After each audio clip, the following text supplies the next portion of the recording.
নমস্কার, সকলকে জয় গুরু জানাই।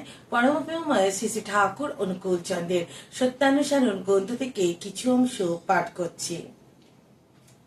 সহিষ্ণুতা মানে পালায়ন নয় গো, প্রেমের সহিত আলিঙ্গন। ঠাকুরের এই বাণীটি আমাদের মানুষ জীবনে আজ খুবই গুরুত্বপূর্ণ। আমাদের মধ্যে অনেক মানুষ আছে যারা হয়তো আমাদের প্রতিবাদের ভাষা নেই। আজকের সমাজ তো খুব জটিল। আজকের সমাজে বিভিন্ন মানুষ আছে যারা নিজেদের যুক্তি তর্ক দিয়ে নানান কথাকে সত্য বলে প্রমাণ করে এবং মানুষ নিজেকে প্রতিষ্ঠা করতে চায়। কিন্তু আমাদের মতো এমন অনেক মানুষ আছে যারা সেভাবে যুক্তি তর্ক বিচার বিশ্লেষণ করতে পারি না বা করতে চাইও না।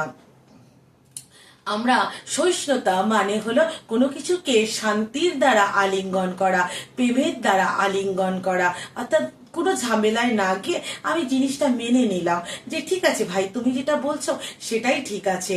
তো তারা তখন মনে করে যে আমরা বড় দুর্বল, আমরা হয়তো কিছুই বুঝতে পারছি না বা আমাদেরকে বোকা বানানোটা খুব সহজ। কিন্তু ততটাও কিন্তু সহজ নয় একজন মানুষকে বোকা বানানো।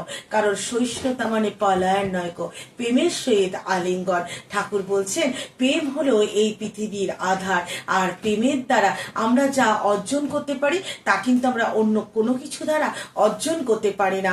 তাই যখন আমরা সেই প্রেম এবং ভালোবাসার দ্বারা কোনো কিছুকে মেনে নিই বা মানিয়ে নিই, তাতে তার সেই সময় ঈশ্বর থাকেন আমাদের সাথে। আমরা হয়তো যুক্তি তর্ক বিচার বিশ্লেষণ করতে পারি না বা করতে চাইও না। ঠাকুর যে বাণী বলেছেন, ঠাকুর যে কথা বলেছেন, আমরা সেটাকেই মানতে চাই বা মেনে চলতে চাই। আমরা এই পথেই চলে আমরা আমাদের ঠাকুরের পথে চলতে চাই। নমস্কার, জয় গুরু।